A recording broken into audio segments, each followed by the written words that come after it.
Hi, it's Linda Fox. I'm Senior Reporter with PhocusWire, and I'm here with Owen Jones. He's Managing Director of BD4. Thanks for joining us, Andy.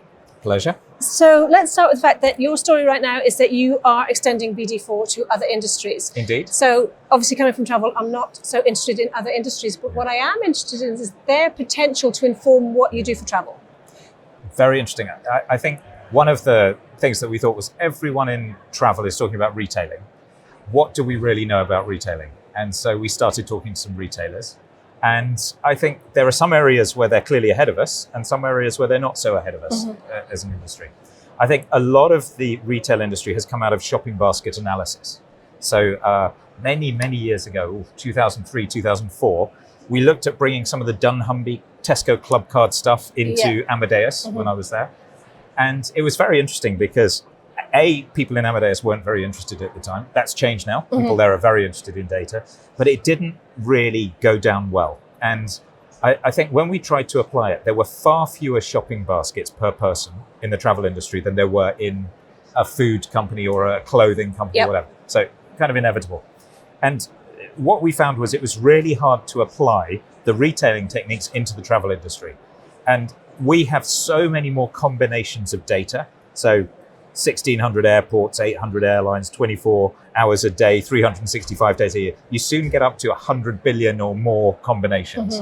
In a typical online shop, which is not travel related, you have between 100,000 and 1 million products, say, or 10,000 or 5,000. Okay. So you have far, far fewer products and far more shopping baskets.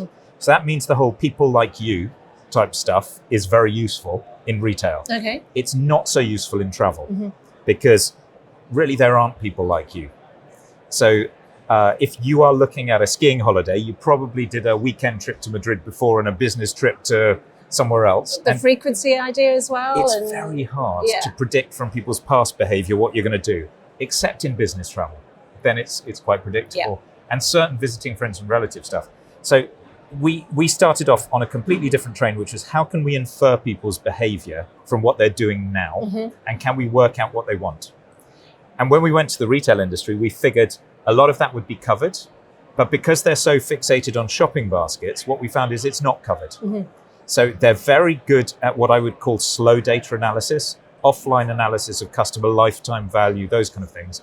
But they're not really so smart in some ways at the what is happening right now and how can we infer something from that. So in a way, that's our disadvantage, but it becomes a big advantage when you're coming on to how can we capture those signals and do something, because we have no choice except to deal with that kind of stuff. Okay, that's interesting. So there will be sort of cross-learning. Yeah, very much so. Okay, good. Very much so. Now, you and I have spoken about personalization many times in the past. So what would you say are the real developments? Because there is a feeling of like, we're not there yet, like not even nearly there yet. So it feels for a lot of our cases like we are there now. So it works. It works nicely. We can demonstrate it and we can explain it, which is half the thing.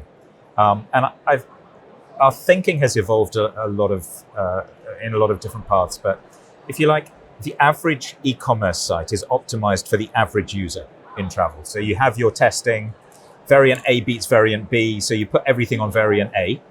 And what you're doing is you're optimizing the site more and more for the average person. And effectively you're using a very blunt knife to cut your audience. And I think what we're able to do now with segmentation, first of all, and then individualization, is use a much finer knife, a scalpel, if you like. So, stupid example, but a classic thing would be in the industry, someone goes out and gives out 100 euros off voucher. And then the next person thinks, oh, I've got to give 100 euros off. And the next person, whatever. And you have revenue managers who hate that because it dilutes their revenue. E-commerce managers who like it because it improves conversion. So somehow you need to balance that out. And so one of the things we've done is we developed a model where we looked at the audience and said, let's look at who's about to leave. Let's look at where they are in the funnel. Let's look at who's price sensitive. And then let's create one where we put vouchers into the audience to see who responds to them and pick up the signals of who would have bought with one and who would have bought without one. Combine those all together and work out who would respond to a voucher and who do you not need to give a voucher to because they're going to buy anyway. And then you're not training the audience to expect a voucher with certain behavior. So that one use case, for example, we did with a big client, and we achieved a nice revenue uplift, but saved them $1 million in vouchers that they didn't give out. Okay. And that's straight to the bottom line over a period of a few months. Yeah. And you can be really kind of scalpel-like in getting down to something very granular and very fun. And it's based around that individual. So that's one use case. And now you can then start to say, well, what size of voucher should you use? Should you do something with miles or ancillaries or money or that discount or that amount off or whatever? And instead of seeing the audience as something that you have to treat sequentially, you can start to say, let's find the parts of the audience to test this out on because it's appropriate for them and not for other parts of the audience. So you've got this kind of funny thing where people don't think personalization's working, but largely they work on segments. Yeah. And so by definition, they're never going to make it work because they're measuring something else. Yeah. So you have to start thinking through, how do I codify what an audience is worth? And then how do I understand an individual's contribution to that audience? And if I do something, will the audience become more valuable or less valuable? And in fact, it sounds like you're describing is perhaps almost redefining what personalization is all about. Very much so. And basically saying, you're talking about segmentation most of the time, people. Let's talk about getting personal and building audiences and segments out of individuals, not the other way around. Yeah. And it's a bit like years ago, we used to have the argument, can you take B2B tools and go to B2C? And we didn't think you could, but you could take B2C tools and come to B2B. B2B. And it's a bit the same with this. You can take individuals and build segments, but you can't take segments and build an individual. Yeah. So a classic example, when we first started talking to Emirates, they had done really good work and they had developed 140 million genomes of customers. But the problem was, whenever anyone moved out of that genome, you couldn't predict what they were going to do. Right. Okay. So if you build a real-time profile of someone, you can start to say, for this individual, what's probably the thing they want next? And if you repeat that millions of times and can interact with them, you can do something really interesting. Yeah, you're going to get close to the sort of sets of people that are out there. Exactly. I want to come back to that idea of sort of live profiles in a second. But first, just want to ask you about, so you've got this deal with this partnership with NetMatch and for Neckerman, and you've seen some quite significant results there. So, you know, you're also working quite a lot with airlines. So who's doing it better? Who's it working better for? For me, there's a couple of answers to that question. Firstly, I think the OTAs and tour operators are doing well in terms of profitability compared to where they were, but a lot of them are suffering cash-wise because they've still got a lot of vouchers to go through and so on. So they don't have as much money. So that's one part. The second part is what they're really selling, although it's like a seat or a package or whatever, is literally data. They don't get involved in that process. The airline does, so they've got to manage someone through the process. Right. The tour operators or the OTAs are data businesses, right at root. So they have to start doing some of this stuff themselves. And it's a greater or a lesser extent how far they do it. And so my expectation over the next 5 years is that many of them will try and do what we do themselves. Okay. And so we have to prepare for that. I think the airline world shouldn't do that. Right. The airline world will need data scientists and they'll need all those kind of things. But I think what we can bring the airlines is a bit of a different perspective, which is, for example, revenue management want to focus on one thing, e-commerce on another.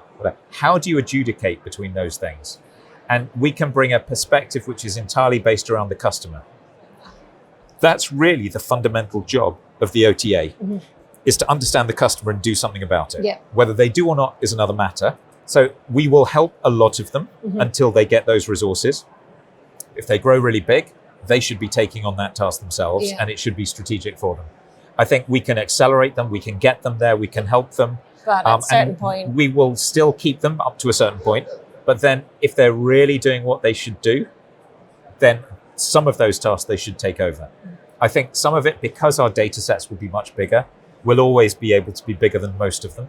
And a lot of it is a question of size. And although none of our individual customers are the monsters, when you aggregate the data that we can train to make it good for our customers, we can outdo any individual business. Okay. So I'd say in the short term, we'll do fine with both. In the long term, because it's a data-driven business and because OTAs are simply data businesses, they ought to be coming in this area. Okay. So strategically, retail and airline and providers is probably where we should go. Okay. Now, wider kind of industry, we're coming up to kind of no more cookies. We're also coming up to decentralized digital ID. And there's various projects going on in Europe and elsewhere. So, how does that affect your business, and what's your sort of punt on what's going to happen there?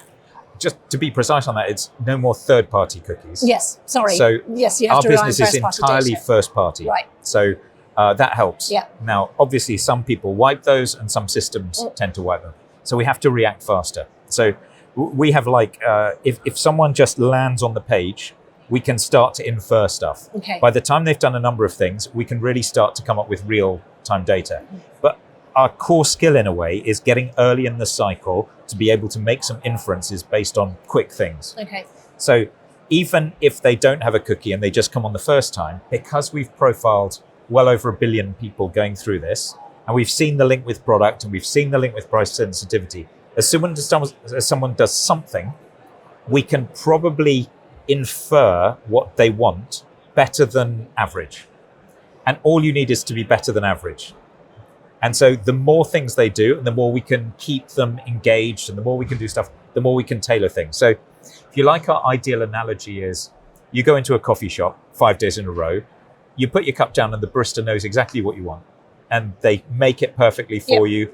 They know you've got 20 different ingredients. They know exactly what you're after, an oat latte with whatever. We should have perfect knowledge of travel products. Mm-hmm. And we should have a really good understanding of what that person wants, and we should bring them together in the right time for that individual. And we should be able to do that at scale for everyone. So we want to perfectly understand product and perfectly understand customers.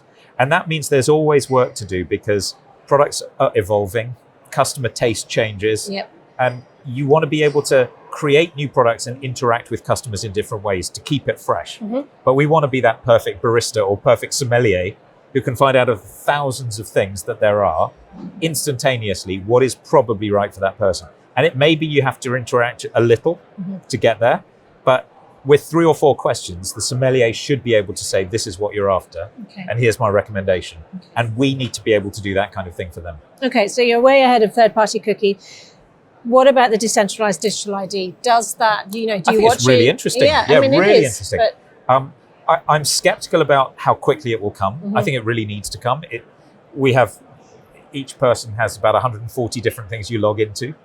It's brilliant for fraud. It's fantastic. So I suspect Britain will be the place proper identity starts, because we are the worst to deal with fraud. We've got so many innovative criminals. Yeah. And I think we are kind of a world center of innovation in crime.